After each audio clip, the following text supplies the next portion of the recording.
Hello, everybody. I'm very happy to be here today. My talk is about extracting seeds from hardware wallets. Better. A quick word about me. I'm Charles Guillemet. As you can hear, I'm French. I'm Chief Security Officer at Ledger, and as you can imagine, the security is a pretty big topic. My background is hardware security and cryptography, and I spent my whole career breaking stuff and fixing them when it's possible. I joined Ledger a bit more than 1 year ago, and I built the Ledger Donjon. This is an independent red team, and our mission is to help to secure Ledger's products. So what we do day to day is to try to break them. We continuously challenge the security of our products. The guy in charge of building stuff is this one. You probably know him. And also, from time to time, we provide the third-party security services. Our fields of expertise are cryptography, of course, side channel attacks, perturbation attacks, and software attacks. As a global leader, we feel the responsibility to enhance the security in the whole ecosystem, and this is for this very reason we spent some time in the past months studying the security of the ecosystem. We also open source our attack tools, and you can use them on our GitHub, and PR are welcome, of course. Here's the agenda. First of all, I want to say there is no copy attack. This is the talk focus only on primary assets. We try to extract seeds from devices, and we try to figure out how difficult it is. So there are 3 parts in my talk. First, there is an air-gapped wallet using Trust Zone. Then it will be about open source hardware wallets. And finally, there is a fun fact about Shamir secret sending. A disclaimer, I'm not finger-pointing anyone. We spent some time quite freely to enhance the security of the ecosystem, and all the vulnerability have been responsibly disclosed to the vendor through the bug bounty program when there was one. So let's start. So the first target of evaluation is an air-gapped wallet using Trust Zone. It's called Elipal. We study it because it's an interesting security model. There is no physical interface, no network capability, no Wi-Fi, no Bluetooth, no nothing. The only way to communicate with the device is to use QR code. Either you scan your mobile phone with the camera of the Elipal, or on the other direction, with your mobile phone, you scan the QR code on the Elipal. In order to upgrade the device, there is a SD card slot. And the security model is quite simple. As a user, you define a pattern lock. So to unlock the device, you just enter your pattern. And as soon as you want to make a transaction, you will input your own password, which is supposed to encrypt your private key. So what we did, we ordered an Elipal, and we waited for it. Meanwhile, we decided to have a look to the upgrade mechanism. It uses a SD card, as I said. You have to put the upgrade file into the SD card. And this is a binary file encrypted and signed. So let's check for these binaries. So we just brute force the URL of the Elipal servers in order to find the different binaries. We downloaded them, and then we have a look to the entropy. And it looks weird. When you have an encrypted file, the entropy must be close to 1 all along. So it does not look well encrypted. So we did some statistics, and we noticed that there are 64 bits large pattern, which suggests this is their use an the encryption in ECB mode. And if you know a bit about cryptography, ECB encryption is definitely not a good idea. And as it's 64 bits, I wonder, is it a single death? So we just launch hashcat on our GPU, and in order to brute force a DES key with hashcat, you will need something like 1 week or something like this. So meanwhile, we received our ELIPAL. We played a bit with the device. We found Android hidden menus, but we are hardware guys. There are hardware guys in the team. So a few minutes later, we opened the device. We noticed there was this metal shield, so we removed this shield, and then we have a look on the circuit. So what's inside? There is the USB for charging the device, and it's not physically connected to the PCB, I mean for the data. There is this external flash, so if it's external, we can just remove the chip and read what is inside, if it's not encrypted. And there is this MediaTek SoC. This is a low-end SoC for a mobile phone, Android-based mobile phone. It's based on a Cortex A7. There is a camera GPU, and there is cellular technology, Bluetooth, Wi-Fi, and so on. So, okay, let's have a look. We also noticed that there is UART interface. So you have two wire, a reception wire and a transmission wire. So we just probed those two wires, and the reception wire transmits a lot. This is a debug. I think this is a debug interface. So when the device boots, there is a lot of stuff which goes to this wire and which give interesting information on what's inside. I didn't print the word dump, but there is a lot of information. And on the other side, we played with the transmission wire, and we sent fact, which is a standard word for factory mode, and then the device goes into factory mode, and we have the Wi-Fi, we connected to our network. It was fun. We did not succeed to do very nasty thing with this interface, but that was interesting to check that the Wi-Fi is still activated.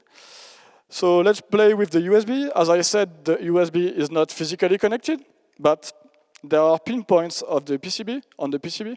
So we just had to solder the USB data to those pinpoints. That's what we did. And then we connected the USB port to our computer and tried to use the bootloader, the MediaTek bootloader. And it's not locked, so we were able to use MediaTek bootloader. There is this Salim tool, which is very convenient to do that. And the bootloader gives you a full access to the flash memory. You have a Linux, Unix-like shell, and you can read and write everything. The file system is not encrypted, so it's pretty bad. What we can do is enable non-root ADB, install third-party APK. You are root on the Android system, basically. It's possible to backdoor the wallet, reactivate Wi-Fi, everything is possible. Another thing which was interesting is to dump the wallet application, and this is what we did, and we reverse it. So we retrieve the firmware signature publicly, so it's not a big deal, but it's inside the application for sure. We also retrieve the firmware encryption key that we tried to brute force just before. The brute force did not succeed because that was a triple death. But now we have the encryption key, so all the next firmware will be public for us. And we also retrieve the encrypted wallet, the encrypted private key. So reversing the application, we studied how the encryption mechanism is implemented, and it's a mess. They use a simple SHA-256 to hash your password, and this is this mechanism they use to decrypt your private key of your wallet. So the brute force is very easy. If your password is not very long, it can be brute force very quickly. With our GPU, we can brute force 8 full random character password within a few minutes. So what does it mean? It means that if you have a physical access to a ELIPAL device, you can reactivate the USB port and then use the bootloader to get access to the seed in a few minutes, I mean. There is this on their website. This is the security features they list. They said the device is completely isolated. There is no physical connection. It's not exactly true because there are Wi-Fi, Bluetooth, and so on. They are present and they can be reactivated quite easily. They also talk about trust zone security technology. This SoC does not embed any trust zone, so they do not use trust zone. They also talk about AES 128 high intensity. I don't know what does it mean, but they use a bad encryption algorithm. They also talk about dynamic system protection. It's a simple Android, and it's possible to backdoor it easily. They also talk about very high quality random number generation, and we reversed the application, and they just use the standard calls to Android RNG. So when you can backdoor it, you can transform your Helipal into a Donjon Helipal. This is just our splash screen.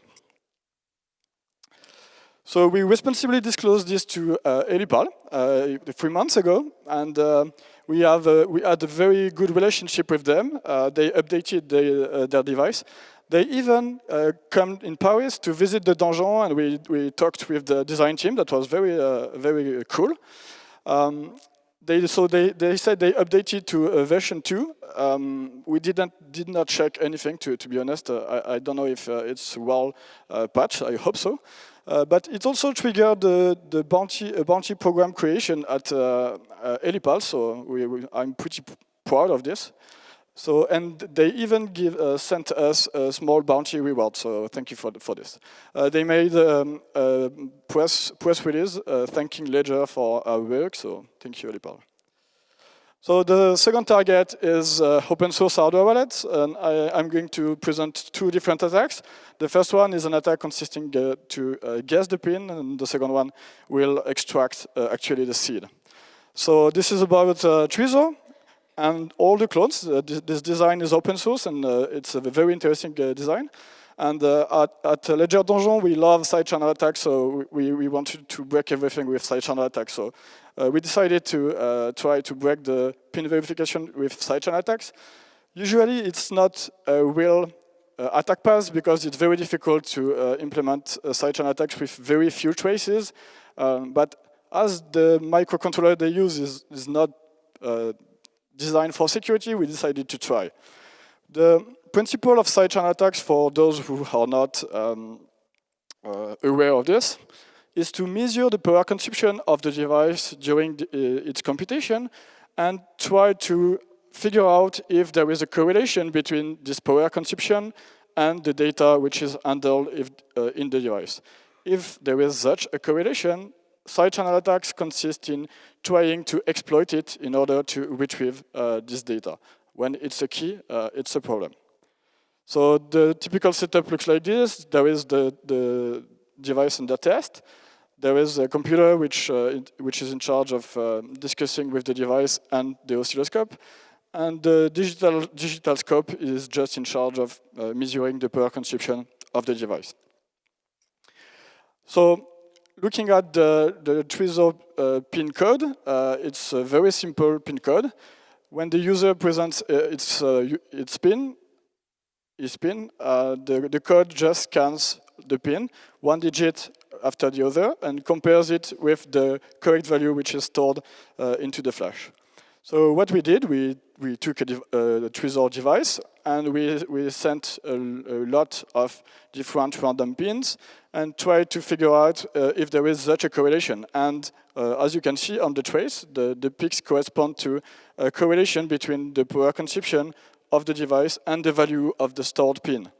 So when there is such a correlation, we will need to try to figure out a way to exploit it. There are many different techniques, and I'm going to talk about machine learning-based techniques.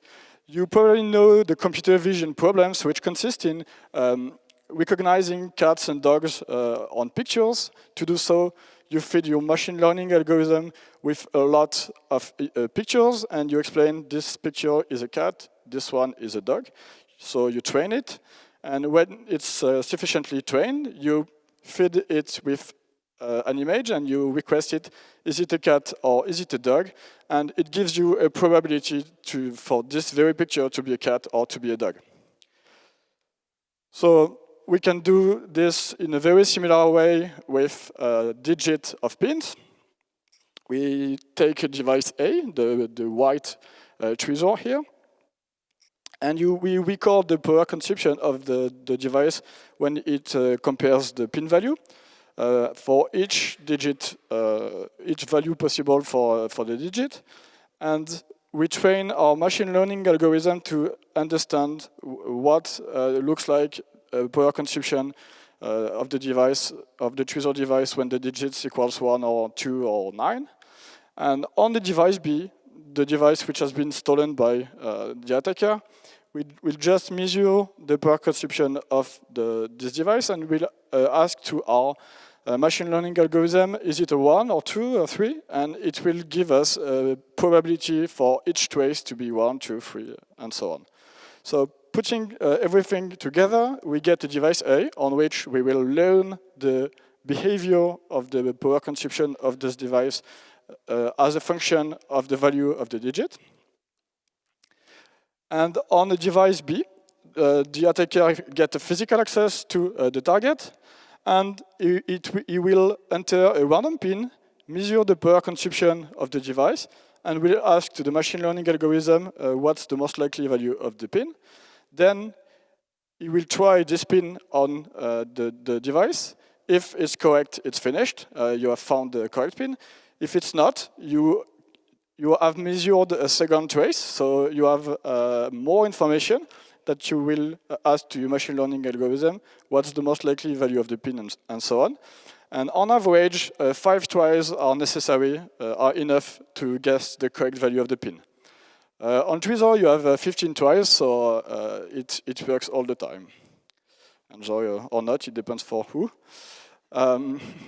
So we responsibly disclosed this vulnerability in November, and tweezer hardened the implementation. It looks like very complicated, but I think it's definitely more robust. I think this kind of function can still be broken using sidechain attacks, but it's probably unlikely within less than 15 traces. An attacker would need more traces, so it wouldn't work to guess the pin before the device is wiped.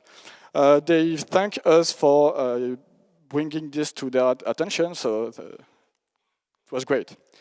The second attack consists in extracting seeds on this kind of device. So what we did, we found and implemented an attack which allows to extract the seed from the tweezer 1 and all the clones, but also from tweezer T.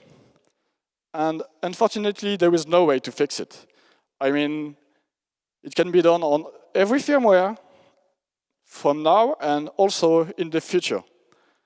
So we decided to not disclose the method to protect users. So I think this is quite responsible. But we have been asked for more details, so I will just give some details about this. So first of all, I need to say that a physical access is necessary. The second, we improved a bit the setup, and the setup cost is around, for an attacker, is around $100 plus his laptop. And the time necessary to make this attack work is around 3 minutes preparation. You have to take the device and open the box, put it in our magic black box, which is called the extractor, and then around 2 minutes to extract the seed from the device. It works on every firmware version. In the last firmware version, tweezer encrypted, this is the same for KeepKey, encrypted the partition, so you will have to brute force the value of the pin, so in worst case, a few minutes would be necessary to decrypt the firmware and get access to the seed. This is what it looks like. This is the black box. Inside this, there is a KeepKey. You just switch it on, you plug it on your USB port, then you select is it a Trezor, a keep key, or Trezor key, and you click on extract seed, and a few seconds or minutes you have the seed and the pin. Pretty efficient.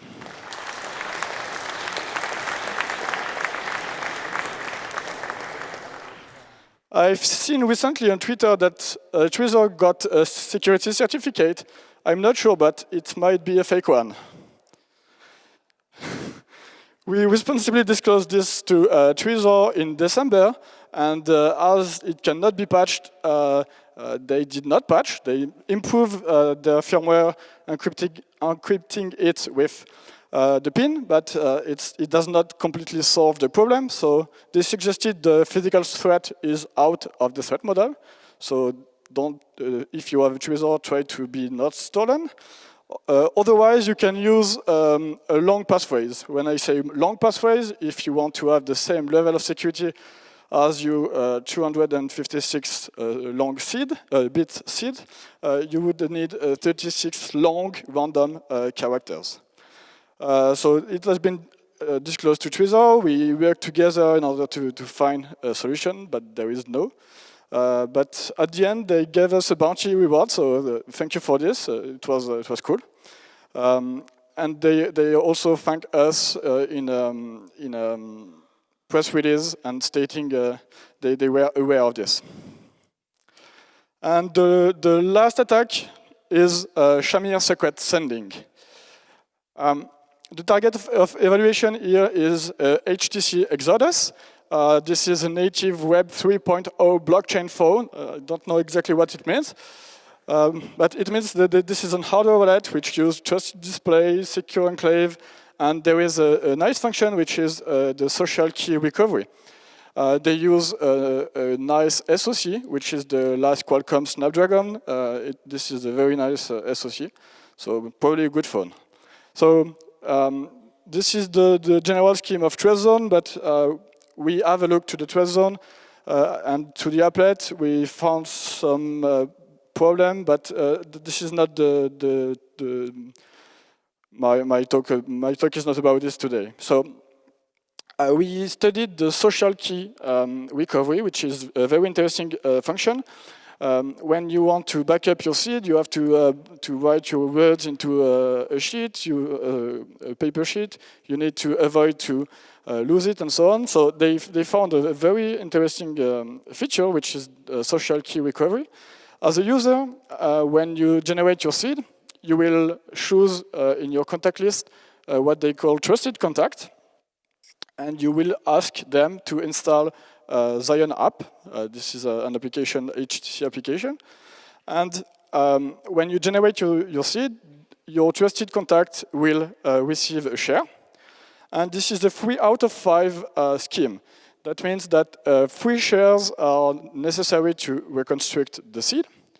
The shares are not stored securely in your trusted contact phones, but it's not important because if the attacker is able to have 1 or 2 shares, it does not give any information on the seed. He will need at least 3, so it's not a problem.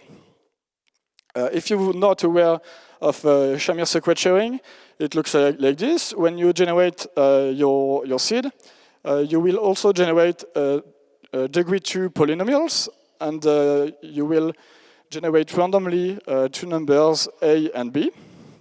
The secret shared is C, and you will evaluate this polynomial at 5 different points, and these 5 different points will be the shares that you send to your trusted contact.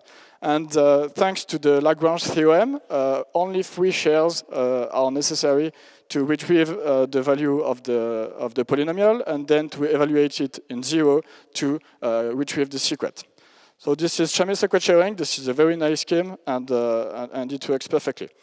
If an attacker or someone has only 2 shares, so you have only 2 points, but you still have a lot of different polynomials which go through those 2 points, and you have no information on the secret. This is what I just said before. So what we did is to take the Android application and we do some reverse engineering in order to understand how it works. So they implemented Shamir secret sharing this way. It shares the 256 bits seed with 32 different polynomials of degree 2, and it evaluates in 5 points and sends the share, as I just explained. The coefficient A and B, as I said, must be randomly generated and must be kept secret. It's important. But the problem in their implementation is that their PRNG update is not well implemented. And the problem is there is a linear dependency in the update operation. That means that A and B are linearly dependent, and we know how, because we studied the application. And so instead of ending up with the polynomial a x squared 2 x squared bx plus c, we end up with this polynomial which has a linear dependency between the coefficient. So when you want to reconstruct your seed from the different shares, either you use Lagrange's theorem, which works perfectly, but you can also put your problem in the system, in linear system, and then you have to solve a linear system of 768 equation over GF2. And when you have the 3 shares, you have 768 unknown, and if you have them, you have only one solution of your system, which is the value of C, of secret. But the system is not linearly independent, as I just said, and the rank of the matrix, the 768 matrix, is not 768, but it's less than 512. That means that using 2 shares, the kernel of the matrix can be computed, and in less than 1 second, the seed can be extracted. So you have only to compromise 2 different trusted contacts, and then you get their shares, and you are able to reconstruct the seed. Otherwise, one trusted contact can collude with another, and then retrieve the value of the seed. So this is pretty bad, but there is worse. In this very firmware version, the reverse engineering shows that the PRNG is seeded with a fixed value, and reverse engineering the application, we know this value. So for us, it's easy to calculate A and B polynomials. So that means that only one share is enough to compute the seed. What does it mean? That means that a malicious app can extract your seed on the phone of any of your trusted contacts. Instead of implementing Shamir secret sharing, they did implement Shamir secret sending. We responsibly disclosed this to HTC security team. The users, so they patched it quite quickly. But the problem is the users are not really been warned. So users have not been encouraged to regenerate their seed. And for me, the main problem is that if one of the trusted contacts has still an old version of the Zion app, there is the seed inside. So it's definitely a problem. It also triggered the creation of a bounty program. So we are quite proud of this. And HTC announced their bounty program in a press release. Unfortunately, it was not very public, but they said so. As a conclusion, we studied several hardware wallets, and we found critical vulnerability allowing to extract the seed with a physical access. In the case of Elipal, Tweezer1, Tweezer2, or KeepKey, within less than 5 minutes, let's say, we can extract the seed from this device quite easily and quite cheaply. And we also found critical vulnerability allowing to extract seed remotely and broadly in the case of HTC Exodus. And if I would have only one takeaway of this presentation, this is the following. We spent some time, quite freely, to contribute to drastically improve the security of these wallets. We are not attackers, we did not exploit anything, and we work to improve the security of the ecosystem. This would be my main takeaway. Also, we triggered the creation of bounty programs, and we got some small bounty rewards, so thanks for this. Just before finishing, I want to congratulate my awesome team, because this is not only my work, this is really a teamwork. Their names are on the bottom of the slide. And thank you for your attention, and if you have questions, I'll be happy to answer them.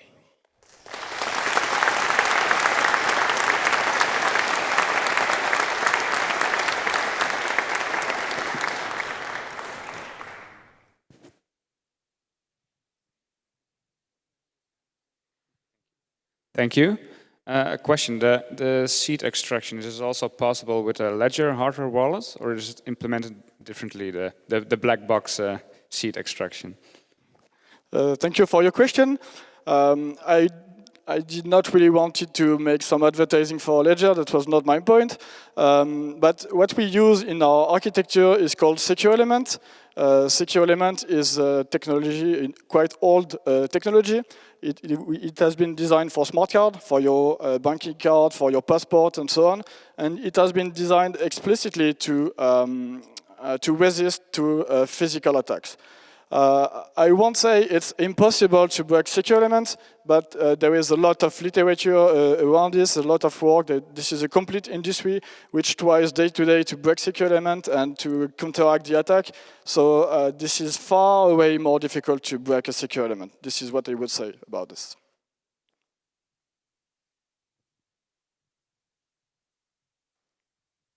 Isn't the secure element in both the Trezor and the Ledger chip kind of very similar? Maybe even, yeah, that's one question actually. No, as I said, in Trezor, this is a general purpose MCU. These MCU are pretty good, but they are not designed for security. They are designed for your remote controller. There's probably one inside this one. They are designed for making coffee, for your coffee machine, but they are not designed for security. So this is definitely a main difference. A secure element is designed for security. Everything in this chip is made to resist to physical attacks.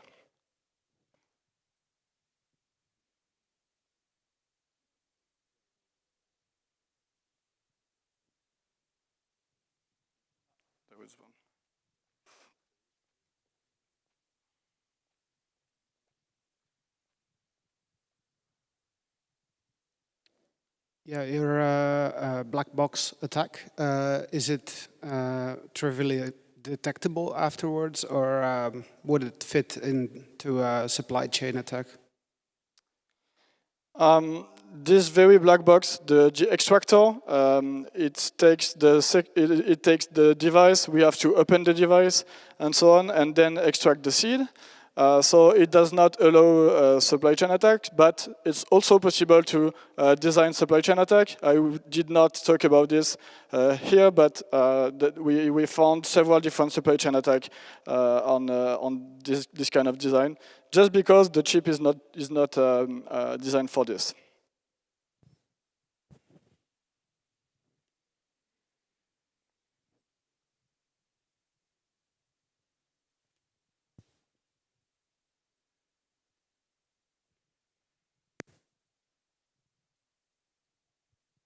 Thanks for the presentation.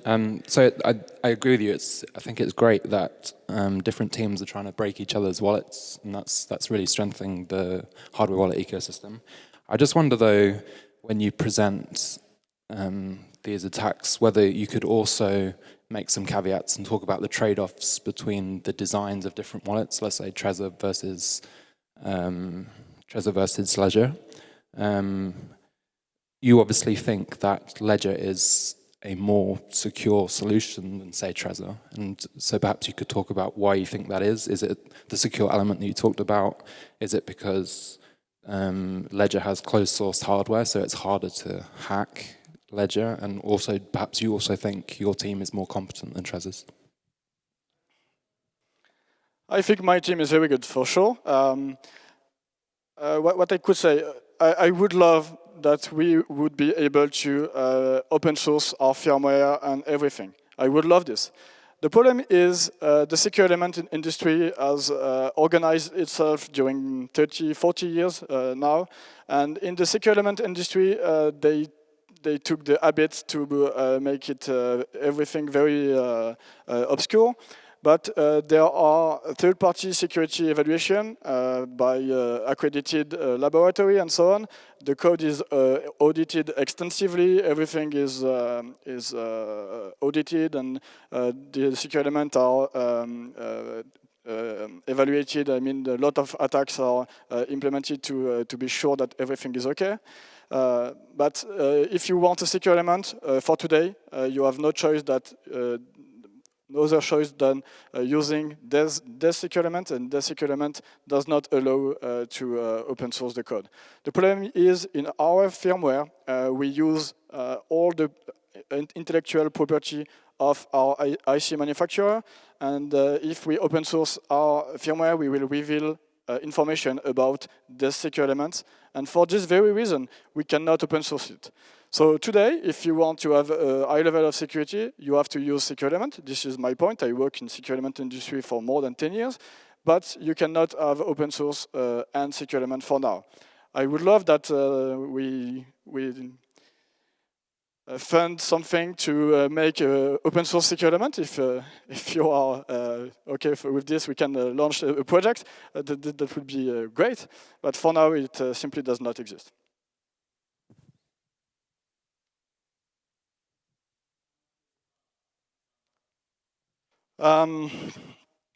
It's difficult to say, but it's maybe something like 20 million or something like this. You said peanuts, so I can share a Bitcoin address then.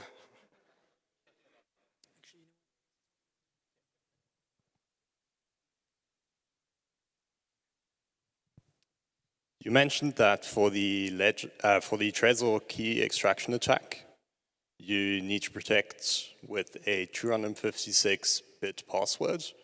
How did you calculate this number? My point is just that if you use passfiles to protect your seed, you are protecting a secret which is 256 bits long, your seed. So if you want the same level of security, you will need same length of key. This was my point. But if you think that 10 characters long is enough to prevent brute force, well, I think you're wrong, but you can put your threshold where you like.